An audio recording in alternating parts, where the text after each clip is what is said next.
Hey there, and thanks for tuning in to Smarter, where we can all get smarter together. My guest this month is none other than researcher and author Ben Eubanks. Ben's going to share some fascinating findings from his latest employee research, as well as we're going to talk about his new book. Now remember, I'll be back at the conclusion of the episode to share a few takeaways. I'm Jess Elmquist, your host.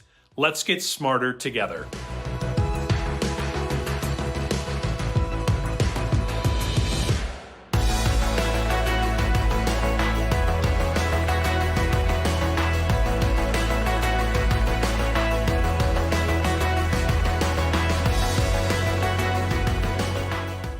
All right, so Ben, welcome to my podcast, Smarter. I really appreciate you coming in here today.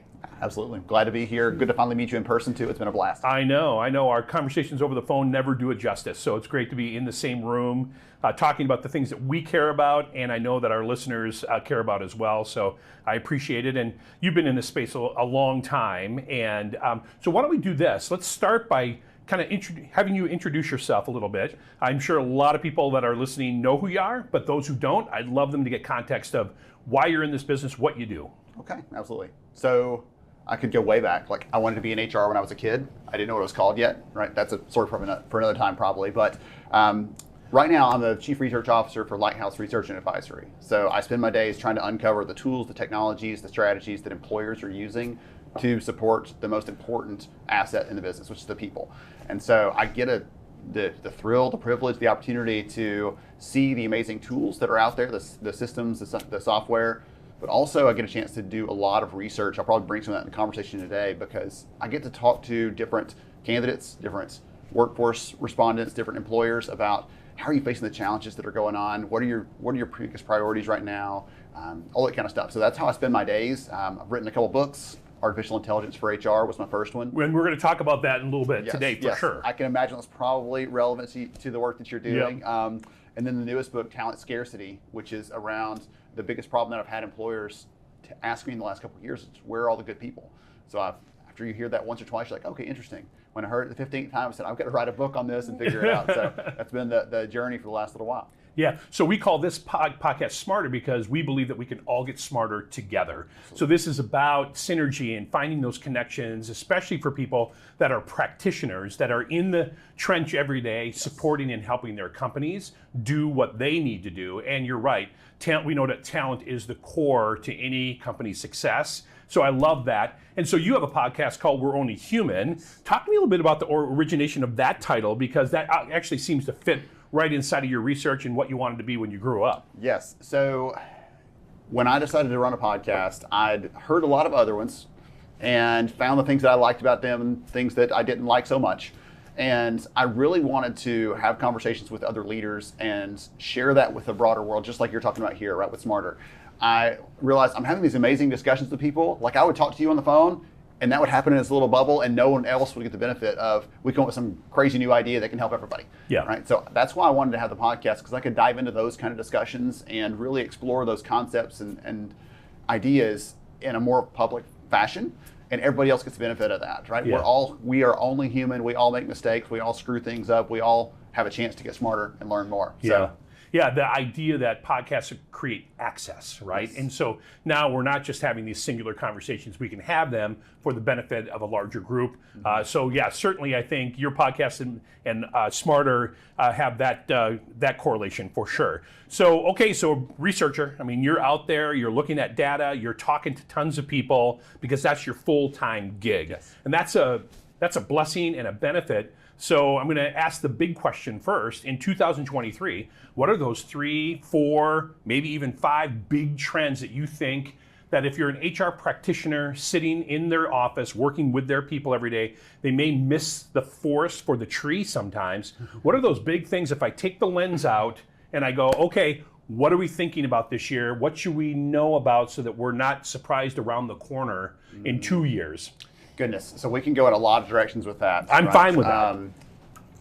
A couple of things on the broader HR front, just because I have some new hiring data that I'm going to talk through in a little bit, but on the HR front more broadly, things like mental health and well-being are a bigger priority than they've ever been. The workforce in our recent data said that, hey, their employers are making strides, or improving in some ways, but there's still a long way to go. And so employers are not yet doing as well as the workforce would hope they would. Things like learning, development, growth have always been a priority. Any survey you look at since I started to work in the workplace says this is a way to engage your people, a way to keep your people. But as more companies in the last 2 years have said, hey, we've got to find a way to keep these people and not lose them. Right? The easiest job to fill is when we don't lose them in the first place. Yeah, that's right. And so more companies are looking to how do we do this in a way that we can afford? How can we do this in a way that's personalized and tailored? The things that Jess needs versus what Ben needs are very different. And so let's approach that. More on the hiring side, though, a couple of things that we're seeing: more focus on pay transparency. Some of that's driven by some of the legal stuff, but some of that's driven just by pure candidate preference and priority. In the last couple of years, we've seen any of us, no matter where you are listening into this, have seen all of these billboards and advertisements and, oh, we'll come over here for this much per hour. Right? That seems like just an interesting little trend. Yeah. But we're seeing the data that is encouraging more candidates to say, I need to know the pay right up front before I decide to pursue you down this path as an employer, because I want to know I'm using that to sift these different offers, right? So the pay piece of that is important. On the employer side, recruiting automation is a big, big focus. We gathered some new data and compared that to 2 years ago when we gathered the same stuff post-COVID explosion, and looked at that, and we saw more employers saying this is a value to us. It's making us more efficient. It's making us more focused and more capable as a recruiting and talent team. The thing that gets me is when we gathered that a couple years ago, I was like, I don't know what to expect. I have no clue what's going to come in. So that became my benchmark to measure against. And this time around, there were 40% more employers that said this is now adding value for us. Because you and I were chatting a little bit before we started recording about, is this the front end? Is this the back end? Like, where are we in this adoption cycle? And that shows me that we are progressing along that pretty steadily, and we're seeing more employers getting into this group that are saying this is really adding value for us. Yeah, I think you're right. And the opportunity I have with Phenom and going out and working with our customer base, as well as just doing strategy work and talking with people like you, those things resonate with me. But let's work backwards a little bit. Okay. So the idea of trying to be in the recruiting and talent space without some sort of automation, personalization, and the ability to aggregate large groups of people and then be able to, in a equitable, fair, clean, speedy, and accurate way, you're losing the race, and not by like a half a second like the Olympics. You're losing the race by miles right now. So it feels to me like the adoption cycle of maybe some of our late adopters inside of organizations saying, I really don't want to either make the investment, right? The dollars of finally absorbing the dollars of saying we are going to use some sort of automation and find a tool that's really going to answer our questions, not just today or tomorrow.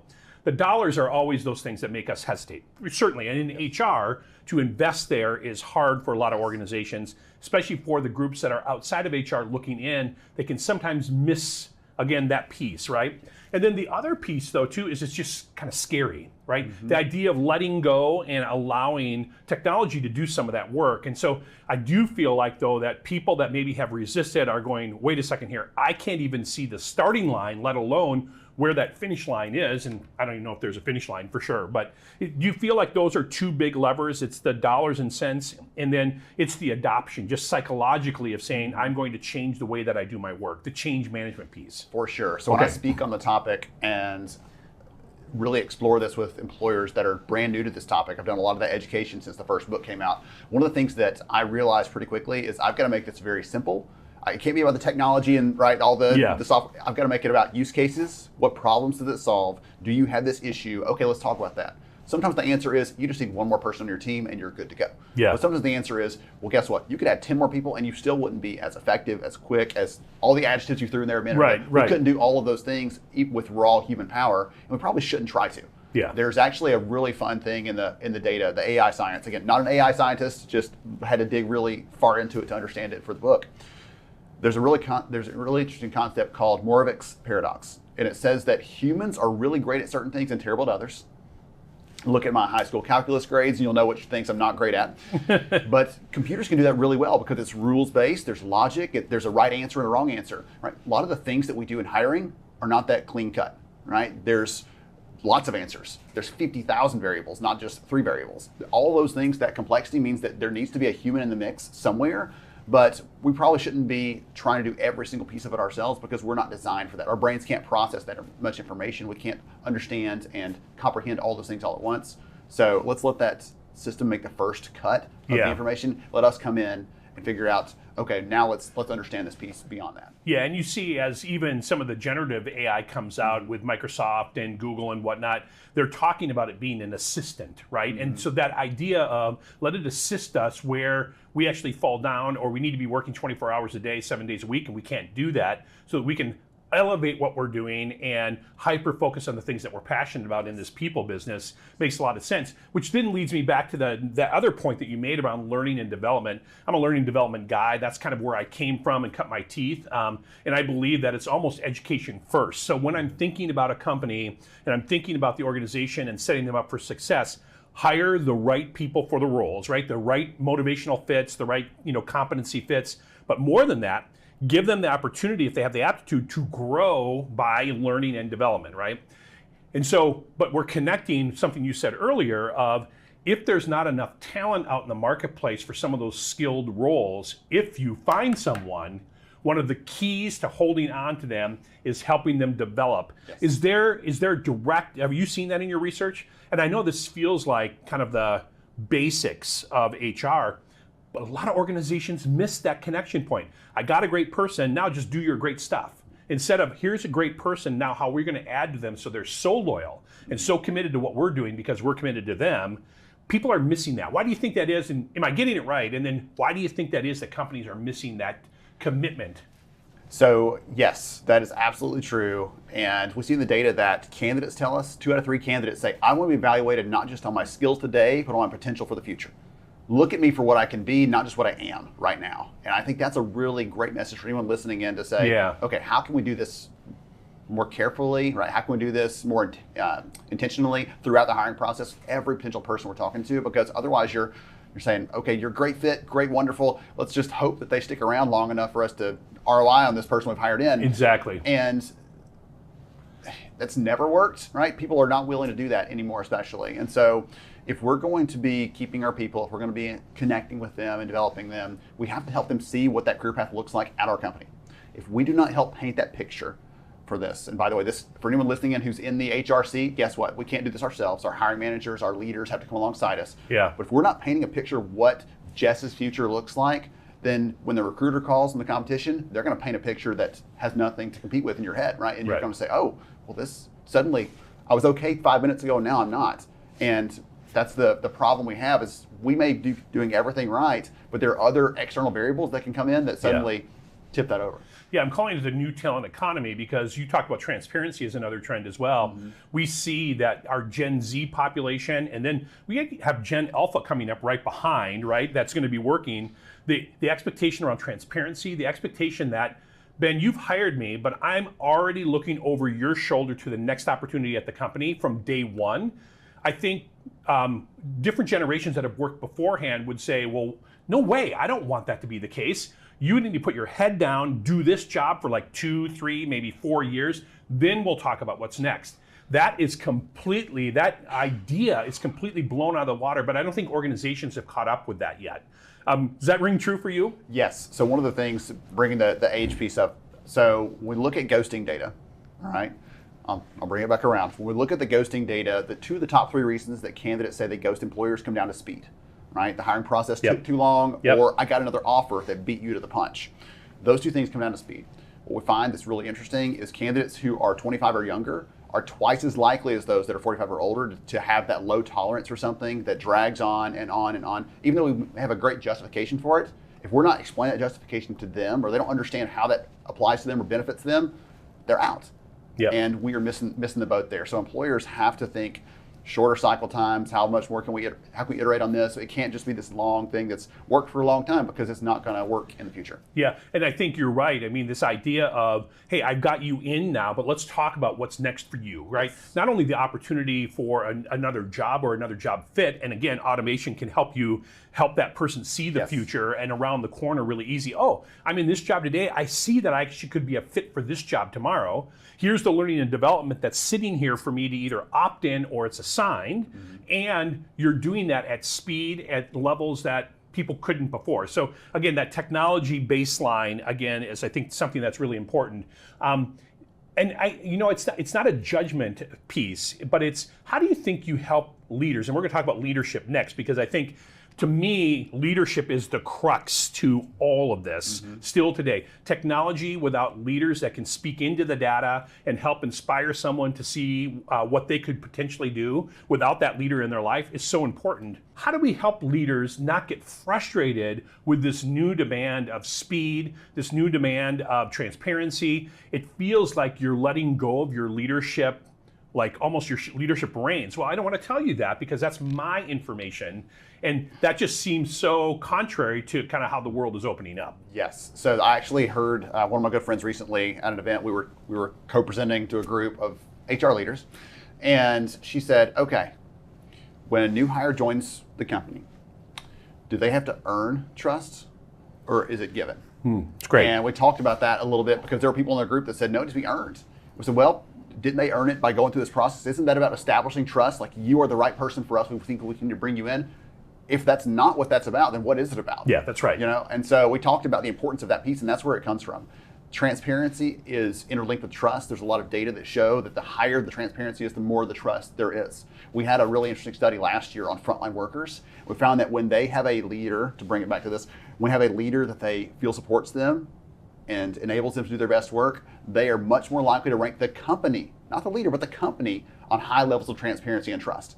Which is interesting because I was hoping in that study to say, okay, these two, let's tease those apart and say, okay, here's where the company fits in, here's where the leader fits in. But everywhere I turn, there's another correlation that says these two things are so interlinked. How I see my leader and experience work with them is how I see the company overall. Yeah. No, I think that leader is such a critical point. It's so interesting. And I think your data was 70% of a person's job satisfaction is directly tied to that leader. And so that surprised you a bit. You thought it was going to be, or you weren't surprised by that, but you were surprised that bridged over to company loyalty so significantly. Like, you can't have one without the other in some senses. Yes. Everybody's throwing around the old, people don't leave jobs, they leave managers. Right? That's been for a long time. I saw someone complain about that the other day, but I'm like, the data show that. We saw in this other study on retention that said if you do not have a supportive manager, you are twice as likely to leave, not at some vague point far in the future, but within the next 30 days. So the presence of a supportive leader who really cares about you and gets you and understands you is critical there. The understanding piece, you talked about trust and transparency a minute ago. The understanding piece is a prerequisite. I have to have a manager that gets me, not just my job title and my pay rate and the tasks they've assigned me this week, but what makes me tick. The kind of work they're going to give me that's going to make my heart sing, and the kind of work that they're going to give me, I'm going to drag my feet for a week trying to procrastinate and not do it, right? The good leaders that know those things and understand someone, they are thousands of % more likely to actually say that leader supports them if they have that one level of understanding first. And having worked with literally thousands of leaders over my career, what I often found is that a leader can hesitate to dive into that level of transparency and, in some ways, professional intimacy, right? I know you, you know me, because the data is so embedded in places they can't find to really truly know that individual, right? So it's time for my review, or it's my weekly one-on-one. I want to be able to actually have a contextual conversation with you, not just a feeling conversation, although those are important. My intuition as a leader is important. My inspiration as a leader is important. But if I have data underneath that, that's so critical. So getting back to the ability from, I love how you talk about from the time that you start to interview a person, you're starting to build trust. What if you can bring all of that data then with you, right? All of the skills that you learned that they had, and then you invite them to be a participant in that data once they're an employee, and they can start making their own plan, their own career, their own succession, and then you can see that data clearly. So now you're actually saying, you and I are going to have this conversation. Here's all of the stuff that we're working on, you and I together, all here. Now let's talk about where you're going to go next. That data piece, I find, leaders sometimes hesitate to actually dig in and really have the conversation because they can't get the data clear enough. It's too hard and too far away from them. So if we have a place that we can bring data so it clearly tells the narrative, now we break down another barrier between the leader and the employee or that team member, and that causes, I think, a streamlined effect. To my vantage point, I think a lot of leaders want to have the conversation. they are not sure if they can or if they're accurate in having the conversation. That is one of the things we see over and over again, whether it comes to discussing pay with a candidate you're about to hire, whether it comes to discussing career opportunities with an actual employee that's working for you currently. Managers feel like they're not quite prepared, they're not equipped to do that sort of thing. You going to throw a fun wrinkle in there, what you're sharing? Please. Because I know that you and I are both AI nerds. Yep. One of the things we found in a study on career mobility last year is that when we asked workers, if you had a choice, would you rather have that first conversation, first exploration with your manager or through a piece of technology, kind of self-service? They preferred the technology about 40% more than the manager as their first entry point. And my take on that, because I didn't ask a follow-up, my take on that is because once you have that discussion with the manager, you can't reel it back in like, oh, never mind, I was just kidding. Yeah. Right? So some managers are going to react poorly to that, or they're going to be unsure about how to respond, or it's going to change the relationship. So even if it's positive, it's been good up to this point, saying, hey, I'm thinking about what's next. Suddenly it's like, do I need to send them on that training because they may be leaving soon? And so they start changing their way they treat the person. So what I've been advocating for employers with that data point is give them a way to do that. Give them a way to explore and everything else. And when they're ready, they're prepared, they'll bring that to that conversation 2 or 3 different avenues and use that leader as the person who knows them best as a way to give them some influence and use the trust they built, right, as a bridge to whatever's next for them. That's how we need to be enabling our leaders to do that.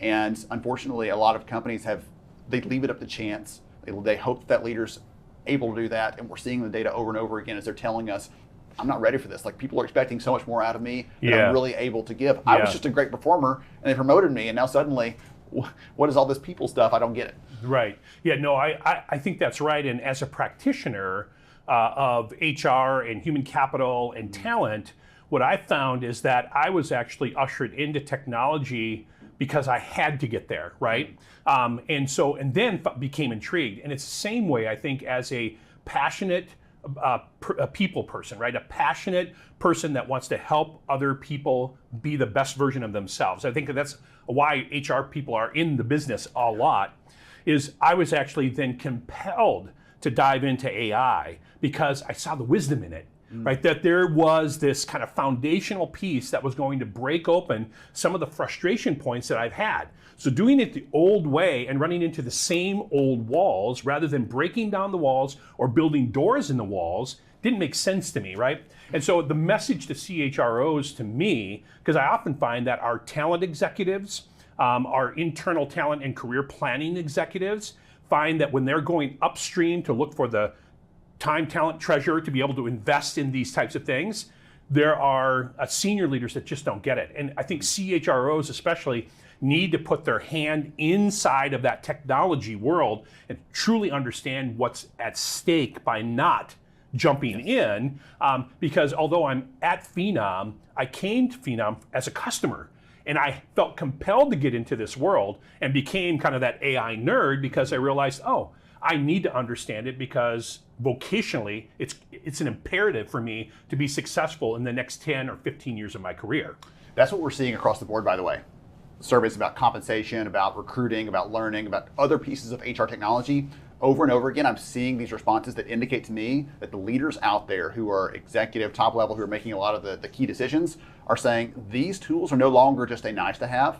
Right? If you pulled this out of my hands tomorrow, it'd be like, here's your rotary phone, here's your fax machine, good luck. Right? Awesome, that's what a great point. So they're saying this is not just a tool or a system, this is a performance enablement piece for me and for my team. And if I had to go somewhere tomorrow that didn't have this in place, the first thing I'd do is bring it with me, or I'd put something in place to be able to support this need, because they've realized that we have the ability to serve people more deeply, right? As you're talking about the things that drew me to HR originally, being able to serve people more deeply, being able to really support our leaders so they can take care of every single person that works under them. That's what drew me into it. And yet every day it was like, I've got this other thing to take care of. I've got to look at these 40 resumes. I've got to reconcile this bill. I've got to whatever else. And getting some of those things offloaded to AI, to the algorithms, to the tools, so that I can focus on the things that are truly human. That's where I did my best work as an HR leader, and that's where the people listening in are probably, that's what makes their heart sing, as I said earlier. Yeah, I love that. So you mentioned your book earlier, Artificial Intelligence for HR. I want to get into that just a little bit. I just actually, a couple weeks ago, was at South by Southwest. I got invited to speak, and my topic was AI doesn't hire talent, people do. And AI was a buzz at South by Southwest. As you can imagine, it's an idea conference in Austin. And when I got invited, I was like, I wonder how many people are going to show up to my 4 o'clock, Monday conversation. And we had a lot of people. I mean, we were almost full in our room. We had well over 100 people. And I asked, raise your hand if you're an HR practitioner here today. About a third of the room. I said, raise your hand. I asked a couple other questions, but the last question I asked was, raise your hand if you're just worried about AI. The entire room raised their hand, right? Because with the launch of ChatGPT in November last year in 2022, we saw that just that wave of people just even understanding that that's a part of our world, although it's been a part of our world for a long time. Yes. Now, there's a difference between ChatGPT and automation and algorithms and machine learning and all those types of things, but I think the point of it is that we were making this kind of argument inside of that presentation that it is a critical partnership. We have to keep humans in the loop. Yet this automation, you said it earlier, helps us do the things we're lousy at really well, so we can do the things we're great at even better. Yes. So talk about kind of, again, your motivations around the book, but more than that, let's talk about some of those big insights that are critical for you to make sure our listeners are hearing. Well, I'll take one right off that. So they're not either or. It's not either automation or humans. It's an and solution. Yeah, I love that. There's a great story in the book that I read about called there was this competition called the Grandmaster Challenge to see if recruiters were better than an algorithm at sourcing. And so they had thousands of resumes in this database. They had 3 jobs that had actually been filled by real people. They said, okay, who can go through and match up and figure out which people were ultimately interviewed and hired for those jobs. You get points for every correct guess. And after a couple of weeks of keeping the competition open, they closed it, they did the evaluations, and the humans won. Yeah, victory. Yeah. So a gentleman named Randy Bailey, he's a sourcer at Walmart. He actually, out of thousands of resumes, got all 3 correct, which is incredible. The second place, a couple people tied with a couple correct guesses, but not all correct. And then the algorithm came in third. Everyone else was after that. So when I talked to Randy, interviewed him for the book, I said, how long did it take you? He said, between 30 and 40 hours. It was a lot of time invested. And so, goodness, he wanted the bragging rights, all that good stuff, right? Yeah, exactly. So the algorithm took less than 5 seconds to get its answers. It was almost immediate. But when I talk to audiences and those listening in, you need to hear this. This isn't about raw human power. We just need a lot of Randys. No. And it's not also handed off to the algorithms and just hope for the best, because neither of those are going to be the best option. It's let's let this thing do the first cut and then bring the humans in to use our creativity, our curiosity, right, our compassion, our human skills that the algorithms can't replicate to get to the right answers. And so that was a fun thing that I found in the book that I've used over and over again, because of really interesting parallels in medical technology and medical imaging, things like that. So the other areas where AI is being used to say, hey, wait a minute, it's not about all this direction or that direction. Let's bring both of them together, because that's where we're going to get the best results overall. Yeah. So I'm going to ask 2 questions about kind of people in the mix of understanding AI. Why do you think there are organizations and people that are fearful of AI inside of that system? Because I think you elegantly bring this together of saying it's really both and, right? Mm-hmm. It's a partnership. Yes. So I'll tell you that we actually just finished the study asking some of those questions of employers. With all the stuff that's going on in the world, we said, okay, are you willing to use algorithms, recruiting automation, AI, as a way to help bridge the gap if it's hard to find recruiters? And a portion of employers told us, absolutely not. We will not ever do that. And so I asked the follow-up of why? What's going on there? And the number one reason that employers told us they would not use algorithms is because they don't want to replace humans with machines.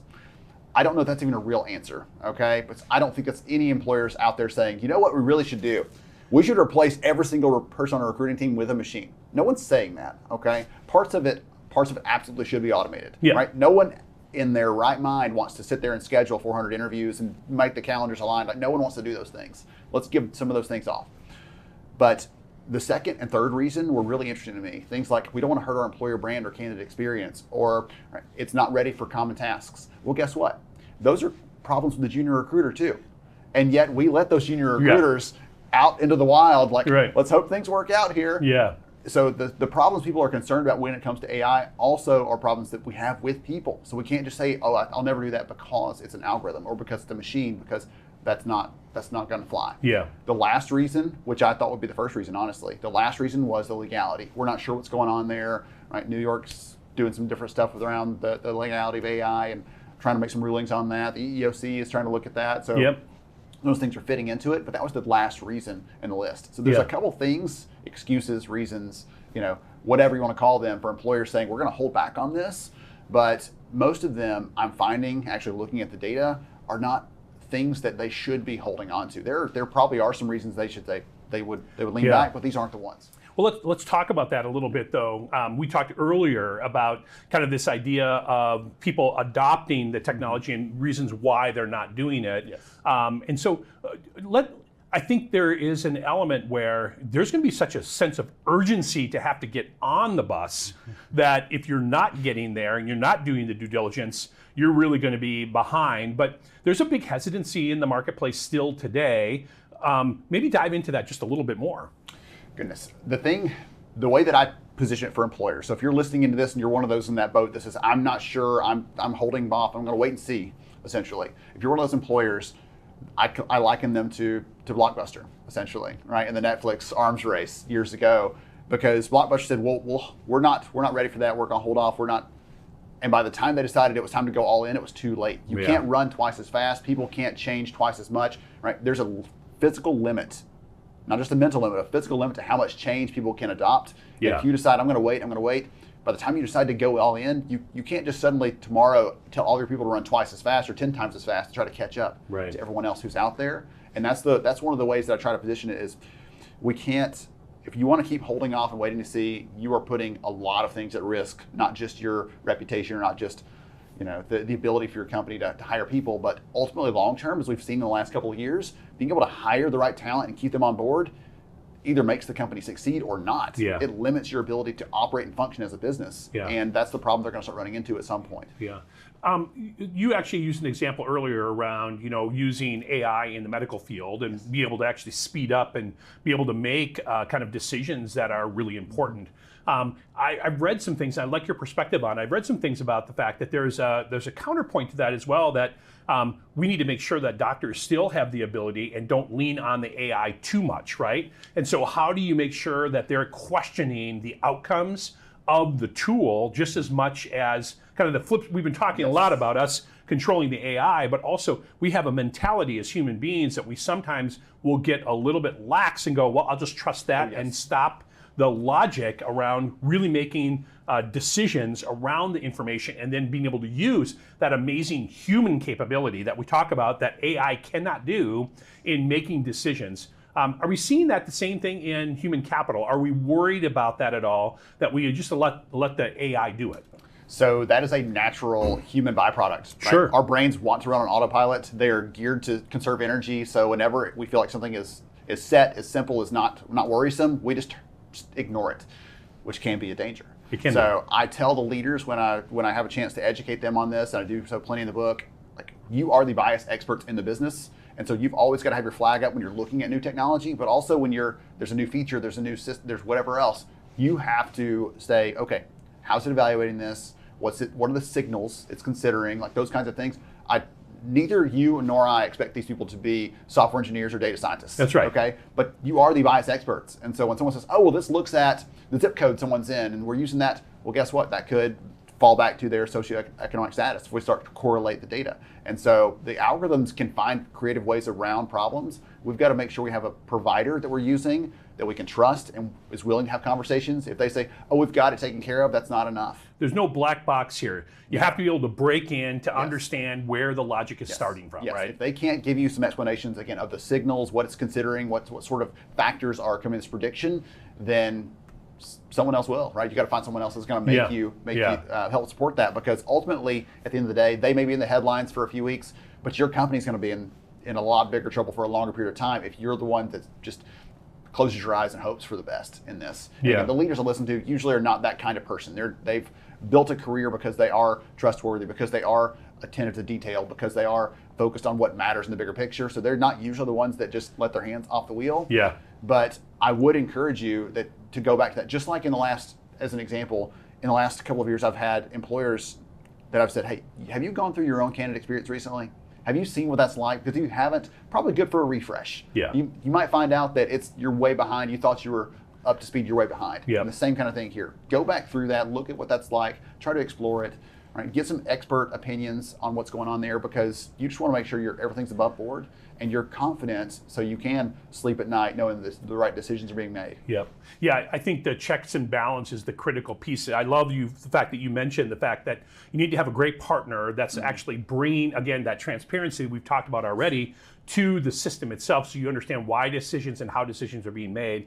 The other piece is inside your organization. Set up those advisories. Make sure there's accountability, that you're looking at it often, right? And so that idea of keeping humans inside the system and accountable to the system is critical. We can't just turn the system on and just let it go and assume that it's doing the right thing. We can't do that. And I think that's the other piece that gives me encouragement as a HR practitioner and a senior leader is that's really one of my roles. I often joked with some of my other senior leaders at my last company that I know that I'm kind of the speed bump guy here. I'm not trying to be. I never want to put a speed bump where we shouldn't have it. I want to go as fast as possible, as slow as necessary. So let's make sure that we're doing this right. And I think that's the big encouragement that can build confidence for people that are maybe hesitating to jump into this pool that I think you've elegantly shared with everybody. If you're not in it, you're in big trouble, right? You're behind. You cannot run twice as fast. Love that. And maybe this will give them that confidence that you're still critically important executive being here. You're just going to have to actually learn some new phrases. You're going to learn some new things. You got to go in and you got to sharpen your own pencil so that you can finally dive in here. But once you do, you're going to find out that it's not unlike a lot of the other requirements that were important for your job 10 or 15 years ago. Yes. Nothing different here. It's just new. Yes. Well, to tie back to that piece we talked about earlier about the technology is now being seen as a performance enabler for different leaders, right? Not just at a practitioner level, I'm a line level recruiter, I got a rec load, but also for the leaders who are making these decisions. If that is the case, if that doesn't, or if that floats for you, right, that you buy into that, then the rest of these things are also true, and these also are things you need to be thinking about, skills you need to be building, comfort levels you need to be building, right? So that's my encouragement is if you're still holding back, I would, again, based on the data we're seeing, a lot more employers are leaning into it or saying this is a value for me. One of the fun things for me is we compared this, as I said, to 2021 to see how the data have changed. And a lot more employers said they were leaning in on it. It's adding value. It's making them more efficient as a team. But one of the things that I was most excited by is we said, okay, if it's making your team more efficient, how are they spending that time? What are they doing with that freed up availability?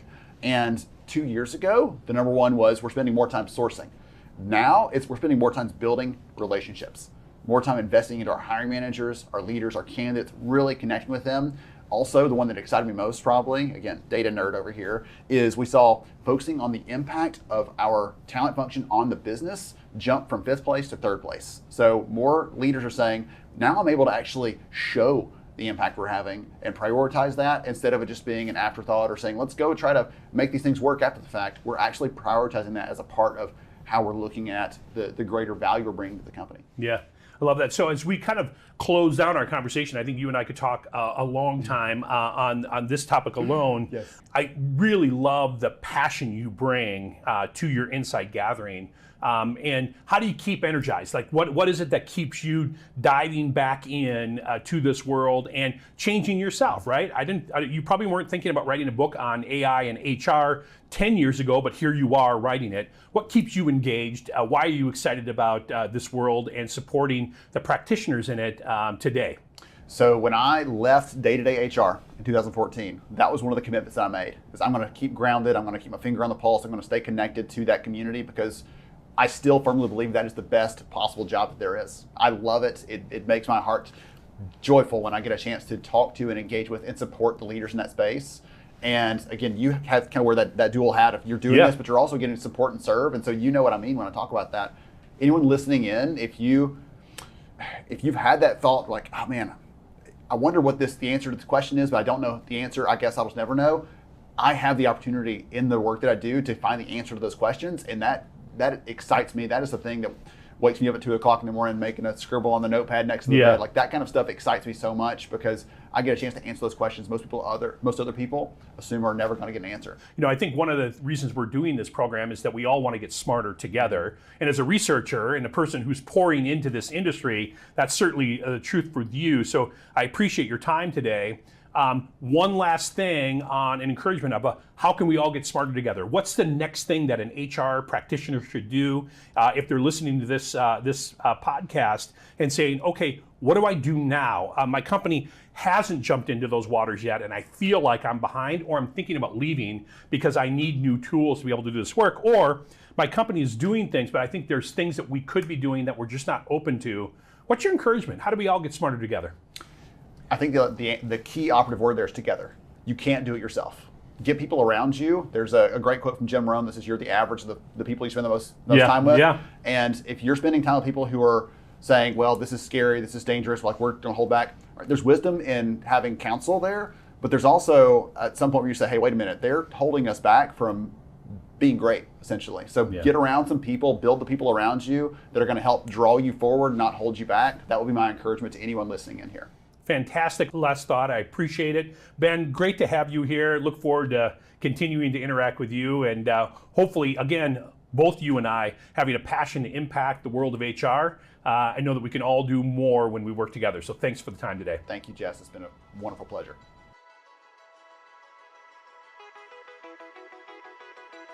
Wasn't that a good episode? I always learn so much when I get a chance to talk with Ben. And as people leaders, we're busy in the day-to-day, so it's critical to have someone that can uncover the tools, the technologies, and the strategies that employers are using to support the most important asset in any business, which is people. So thanks, Ben, for that. Here are a few takeaways that I got from my conversation with Ben Eubanks today. The first one is the big trend. Mental health and well-being are bigger and a bigger demand from a benefit standpoint than ever. Ben's research found that employees are improving the benefit, but we still have a long way to go. Something to take back to your company and have that conversation. The second insight is using AI and automation are business imperatives to our success in HR. They're no longer nice to haves, it's critical. So if you're not implementing new tools, you're falling behind. The third insight is data shows that candidates want to be evaluated not just on the skills they have today, but on their potential for the future and what job matches they could have. Empower this with self-service talent planning tools and empowering leaders with clear, clean data to have meaningful career conversations with their team. This will change the game of job satisfaction and employee retention. Finally, we need to partner AI and people together. It's not either or, it is both and. Keeping humans in the loop allows us to use our creativity, our compassion, our curiosity, and the human skills that AI just can't replicate. Finally, Ben finished today by encouraging all of us to do this growth and stretch ourselves together. Surround yourself with innovative thinkers and great partners that aren't worried about the future, but instead want to succeed in the world of talent. Well, that's a wrap for this episode. I'm Jess Elmquist. Thanks for tuning into Smarter.